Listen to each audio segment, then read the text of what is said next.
teman-teman, hari ini kita kembali belajar di rumah untuk menghindari penyebaran COVID-19. Kali ini kita belajar dengan menyimak sebuah tayangan bagaimana virus corona menyerang tubuh kita. Ayo sediakan alat tulis dan bersiaplah menjawab pertanyaan. Bagaimana virus corona menyerang tubuh kita? Mungkin itu jadi pertanyaan kita semua. Kita udah tahu gimana virus corona udah menginfeksi 1 juta orang di seluruh dunia sampai saat ini.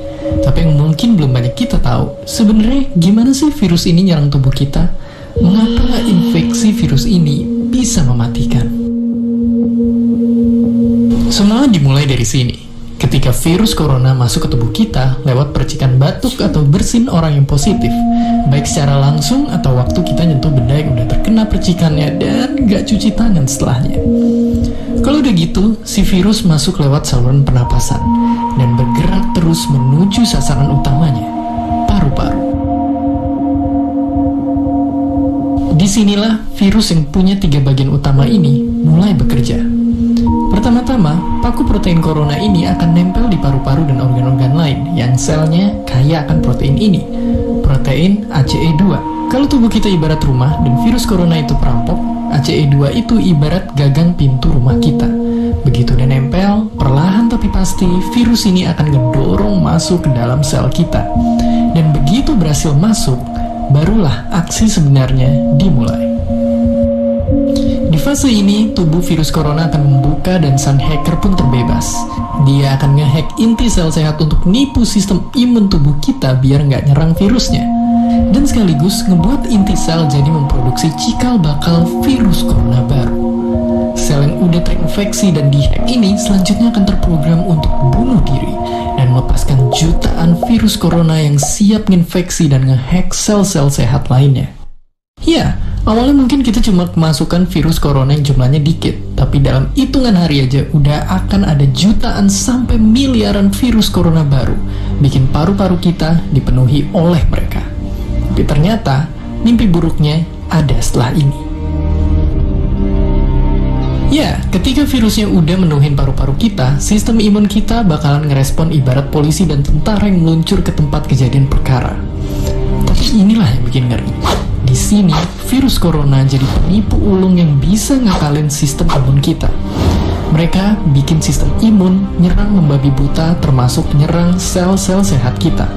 Mereka jadi nggak tahu mana kawan, mana lawan, dan perlahan-lahan jadi senjata makan tuan.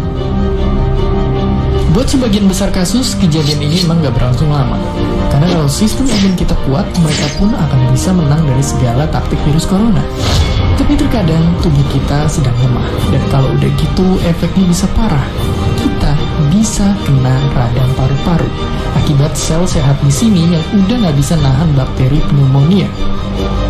Malahan buat kasus yang kritis, bakteri ini nggak berhenti di sana. Mereka bisa masuk ke aliran darah dan akhirnya nyerang seluruh tubuh. Kalau udah begini, bernapas saja bakalan susah banget dan hidup kita ada di tahapan yang sangat kritis.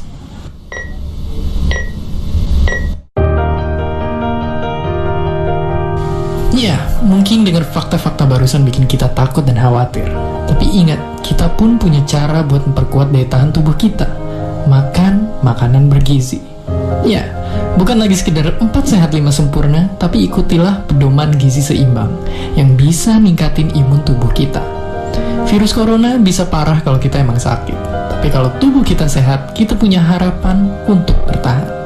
Dan seperti biasa, terima kasih.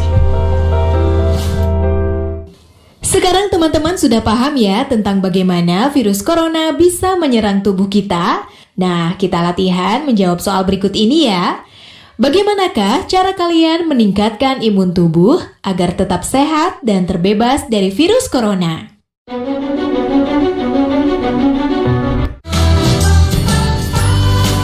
Dunia darurat virus corona. Saking menularnya, virus ini udah nyebar ke lebih dari 95% negara. Bahkan jumlah kasus paling banyak udah bergeser sekarang ke Eropa, yang sekarang jadi pusat penyebaran baru virus ini. Organisasi Kesehatan Dunia pun udah netapin virus corona sebagai pandemi. Tapi tunggu dulu, sebenarnya apa sih itu pandemi? Dan apa bedanya sama epidemi dan endemi? Apakah mereka semua beda atau sama dengan wabah? Jawabannya, mereka itu ternyata adalah 4 tingkatan yang berbeda. Jadi, biasanya tingkat siaga penyakit yang menular itu mulai dari tingkat daerah. Kalau nggak direspon dengan sigap, barulah akan mewabah sampai tingkat nasional.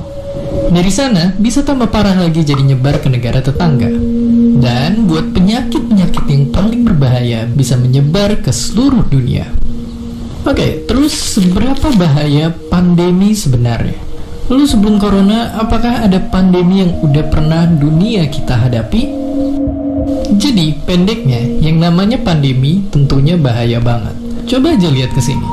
Buat contohnya, malaria atau DBD yang sangat ditakuti anak-anak Indonesia adalah penyakit endemi. Kalau kamu pernah dengar tentang Ebola yang ramai di negara-negara ini, itu semua baru tergolong epidemi dan bukan pandemi. Lalu, kengerian COVID-19 ada di atas itu semua. Tapi meskipun begitu, virus corona bukan pandemi yang pertama dan nyatanya bukan yang paling mematikan juga. Untuk contohnya, kita pernah dilanda satu pandemi yang saking mematikannya dikenal sebagai Black Death.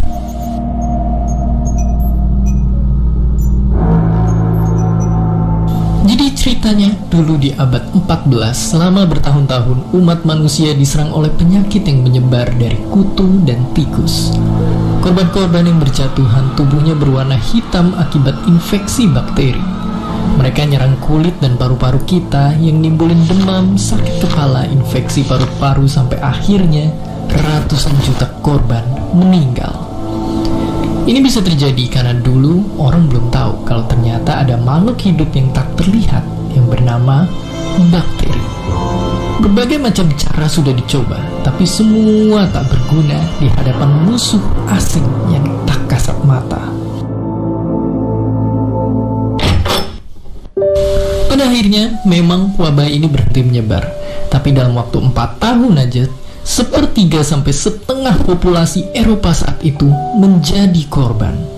Meski ribuan tahun setelahnya orang gak nyangka pandemi kayak Black Death bakal terulang, tapi ada dan dikenal sebagai flu Spanyol. Yang mengerikannya hanya dalam waktu 2 tahun, flu ini menginfeksi sampai 1/3 populasi dunia dan menewaskan 50 juta nyawa, berkali-kali lipat lebih cepat daripada serangan Black Death. Sekarang, ribuan tahun setelah Black Death dan ratusan tahun sejak flu Spanyol merebak, pandemi itu kembali datang di hadapan kita. Sejarah udah nyatetin banyak peristiwa buat kita bisa belajar. Tinggal kita yang memilih untuk mengulangi tragedi atau belajar dari kesalahan dan nyelamatin nyawa orang-orang yang kita sayang. Dan seperti biasa, terima kasih. Sekarang teman-teman sudah paham ya tentang endemik, epidemik, dan pandemik tadi? Nah, kita latihan menjawab soal berikut ini ya. Ceritakan virus yang sudah pandemik sejak ribuan tahun tersebut. Bentuknya sama-sama kecil, tapi sekalinya bikin ulah satu dunia yang kerepotan. Mereka adalah virus dan bakteri, organisme yang paling suka disalahin kalau ada orang yang sakit. Tapi sebenarnya, seperti yang sering kalian tanyakan ini, apa sih bedanya mereka dan manakah yang lebih mematikan? Simpelnya banget, kalian mesti tahu dulu kalau dua-duanya itu bisa mematikan. Iya, karena mematikan atau enggak tergantung jenis virus atau bakterinya. Misalnya penyakit tuberkulosis atau TBC, jadi salah satu penyakit paling mematikan di dunia yang disebabkan sama bakteri. Buat virus, nggak perlu ditanya lagi.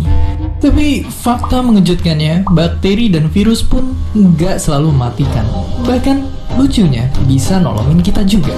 Di perut kita contohnya, itu jadi tempat tinggal 380 triliun bakteri yang ngebantu sistem pencernaan. Sama halnya kayak virus, yang juga bisa ngebantu ngelawan bakteri jahat dan nyelamatin nyawa manusia. Jadi intinya, mereka berdua ternyata ada mematikan kalau menginfeksi tubuh kita. Terus kalau gitu, apa yang sebenarnya ngebedain mereka? Simpelnya banget, mereka itu beda banget. Dari wujudnya aja, bakteri itu sel yang hidup, sementara virus itu benda biologis yang nggak bisa dibilang hidup juga. Kalau dari ukuran, bakteri itu jelas kecil banget, tapi virus itu ternyata jauh lebih kecil lagi, bahkan nggak bisa dilihat pakai mikroskop biasa. Dari cara tumbuh kembangnya pun berbeda. Dari miliaran tahun lalu waktu manusia belum ada, bakteri bisa tumbuh kembang sendiri, sedangkan virus cuma bisa bertahan kalau numpang di makhluk hidup lain dan nipu mereka sampai sel-selnya rusak. Tapi, kalau udah sama-sama nyakitin tubuh, kita pun mesti nyiapin taktik yang berbeda. Antibiotik untuk bakteri, dan vaksin atau antivirus untuk virus. Oke, lalu apa yang bikin mereka bisa mematikan? Simpelnya begini, karena mereka punya banyak taktik buat menginfeksi. Bakteri jahat adalah makhluk yang siap nyerang tubuh dengan memperbanyak diri atau ngehasilin racun dan akhirnya mengganggu kerja suatu organ. Sedangkan virus itu paling jago nyerang kita, karena bisa ngenalin dan nargetin sel yang mau dia rusak. Mereka akan nerobos masuk ke dalam sel itu, ngehack inti selnya, dan selnya pun mati dan virus-virus baru akhirnya tercipta.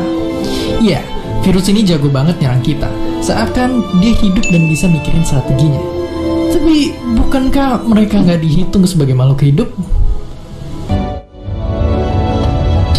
Ini adalah wujud para virus sebenarnya. Walaupun sangat amat kecil, mereka lah makhluk paling banyak di bumi.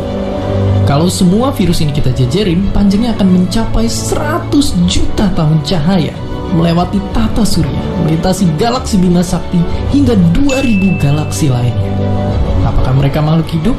Iya, tapi nggak juga. Makanya mereka dinamain makhluk hidup transisi. Dianggap nggak hidup karena nggak ngalamin metabolisme, tapi dianggap hidup karena bisa berkembang biak. Tapi berkembang biaknya pun tergantung sama organisme lain, dan gak jarang itu kita, manusia. Dan dalam semua proses itulah, kita pun bisa terinfeksi oleh mereka. Ya, virus dan bakteri yang berkali-kali lipat lebih kecil dari kita sama-sama bisa mematikan. Tapi bukan berarti kita langsung nyerah gitu aja di hadapan mereka. Semua ada cara ngelawannya. Pakai antibiotik, pakai vaksin, pakai sabun, atau bahkan jaga jarak dan berdiam di rumah. Pilihannya balik ke kita. Dan seperti biasa, terima kasih. Sekarang teman-teman sudah paham ya tentang perbedaan virus dan bakteri tadi? Nah, kita latihan menjawab soal berikut ini ya. Apa pesan yang dapat teman-teman tulis dan terapkan dalam kehidupan sehari-hari dari menyaksikan tayangan tentang virus dan bakteri tadi?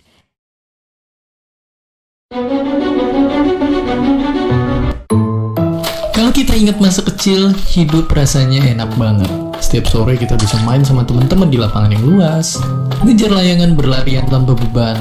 Tapi kalau nggak hati-hati, kita bisa jatuh dan terluka. Dan kalau lu main parah, mau nggak mau kita pun harus ke dokter untuk bisa diobatin.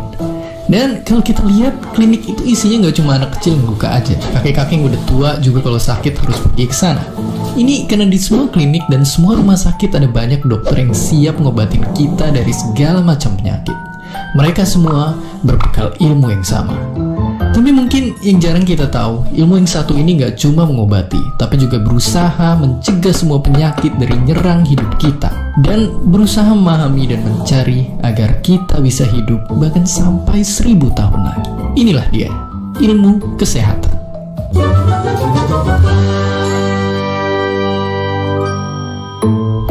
Untuk paham soal ilmu ini, bayangin sekarang kita lagi ada di bengkel.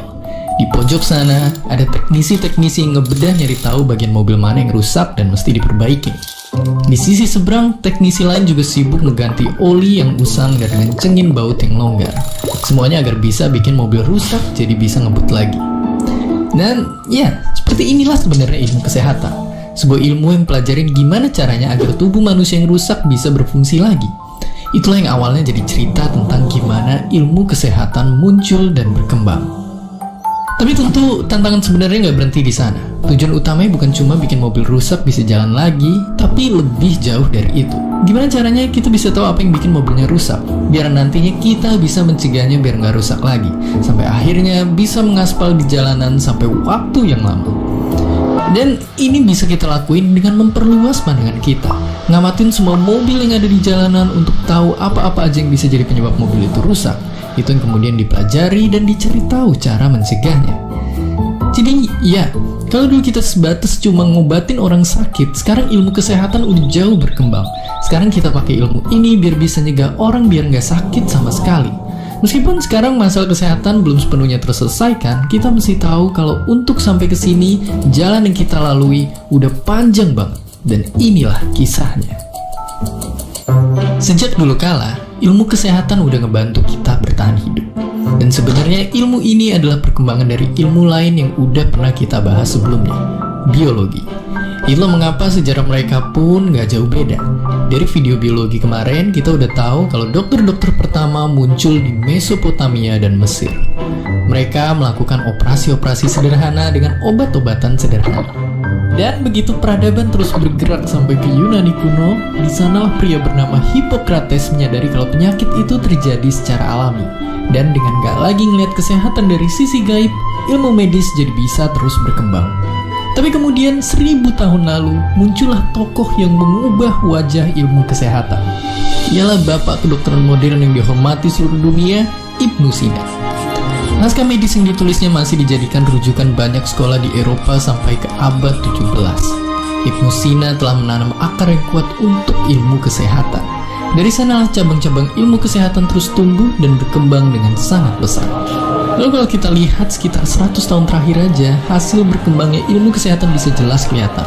Dibandingin sama orang dulu, semua manusia di seluruh dunia waktu itu bisa hidup sampai jadi sangat tua. Tapi khususnya lagi di Eropa, karena di sanalah para ahli kesehatan menemukan caranya melihat bagian dalam tubuh manusia tanpa harus dibedah pakai sinar X. Sampai caranya nyelamatin ratusan juta orang yang kena infeksi pakai penisilin. Bahkan sekarang kita juga tahu kalau ilmu kesehatan sebenarnya penting juga untuk dilihat di luar biologinya. Karena sebenarnya peta besar ilmu kesehatan lebih dari itu. Kalau kita pikir ilmu kesehatan itu sama kayak kedokteran, itu baru setengah benar. Para dokter bertanggung jawab buat nyembuhin orang-orang yang sakit. Dan karena itu mereka harus nguasain banyak bidang. Dari anatomi tubuh pasiennya, penyebab penyakit-penyakitnya, sampai obat yang diperluin. Bahkan profesi dokter sendiri pun sebenarnya bisa dibagi jadi banyak lagi. Mereka harus bisa nyembuhin pasien anak-anak yang masih dalam masa pertumbuhan, terus mereka juga harus bisa nanganin korban kecelakaan jalanan yang jadi lumpuh, atau mereka harus bisa mastiin penderita tumor untuk bisa bertahan hidup. Dari penyakit terdalam sampai keluar, sosok seorang dokter sebegitu pentingnya untuk mastiin semua orang bisa selamat dan sehat.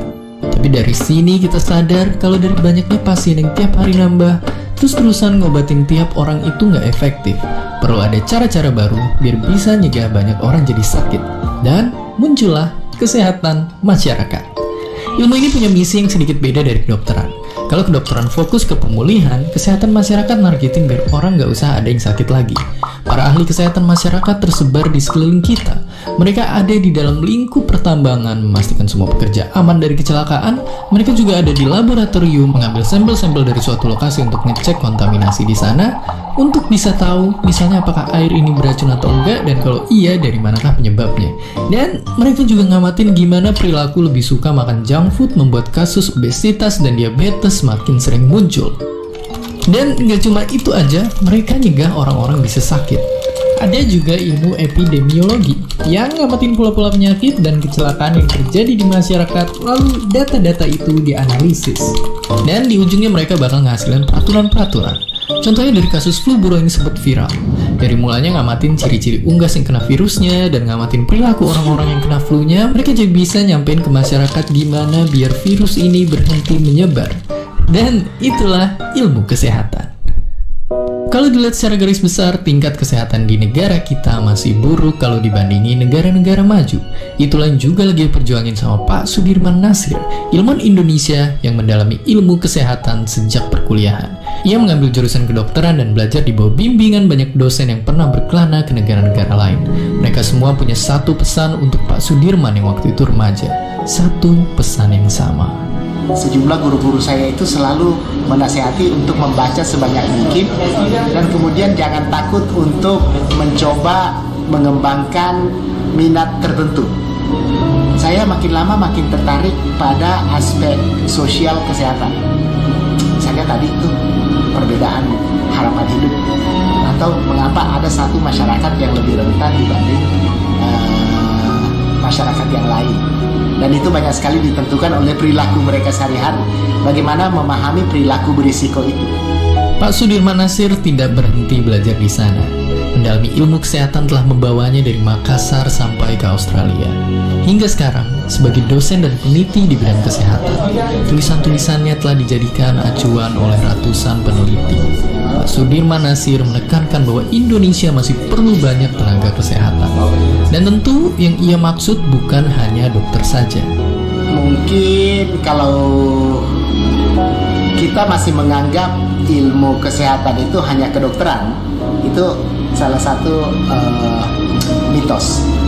Kesehatan itu terlalu luas. Kedokteran hanya salah satu unsurnya saja. Dan ilmu kesehatan itu luas, hampir semua bidang ilmu pengetahuan, cabang-cabang ilmu pengetahuan, mata pelajaran bisa masuk dalam ilmu kesehatan. Makanya mungkin mitos bahwa kalau mau masuk fakultas kedokteran belajar biologi dan kimia aja, itu salah satu mitos yang menyesatkan. Seakan-akan ilmu kedokteran atau ilmu kesehatan itu hanya dibangun oleh dua bidang pelajaran ini. Saya sudah katakan tadi, ternyata ilmu kesehatan itu juga terkait dengan gaya hidup. Untuk memahami gaya hidup itu kita butuh ilmu-ilmu seperti psikologi, kita butuh ilmu-ilmu seperti sosiologi, kita butuh ilmu seperti antropologi. Sekarang kita jadi tahu kalau luka anak kecil yang jatuh ketika berlari ataupun penyakit kakek-kakek yang udah tua sebenarnya mungkin bisa dicegah. Dan untuk ngelakuin ini kita mesti mendalami ilmu kesehatan dari berbagai macam kacamata. Karena seperti kata Pak Sudirman Nasir tadi, ilmu-ilmu sosial juga bantu nyempurnain kesehatan masyarakat. Ini juga jadi pegangan buat kita dalam belajar di sekolah. Jangan sampai ketika kita lagi belajar sesuatu, kita terlalu milih-milih mana bidang kita suka dan mana yang kita benci. Karena mungkin bidang-bidang itu pun akan sama pentingnya untuk dikuasai. Dan pada akhirnya, cita-cita ilmu kesehatan itu cuma satu. Gimana caranya kita nggak menderita karena sakit, dan bahkan gimana caranya biar bisa hidup selama mungkin. Karena dengan begitu, kualitas hidup kita pun akan meningkat dan kemajuan peradaban pun akan terus bergerak. Sekarang teman-teman sudah paham ya tentang kisah Pak Sudirman tadi? Nah, kita latihan menjawab soal berikut ini ya. Mengapa Pak Sudirman mengatakan bahwa pernyataan ilmu kesehatan hanyalah kedokteran? Dan jika mau masuk fakultas kedokteran, belajar biologi dan kimia saja hanyalah mitos? Oh iya, jangan lupa untuk tetap belajar di rumah ya, dan jaga kesehatan dengan rajin mencuci tangan serta makan makanan yang bergizi.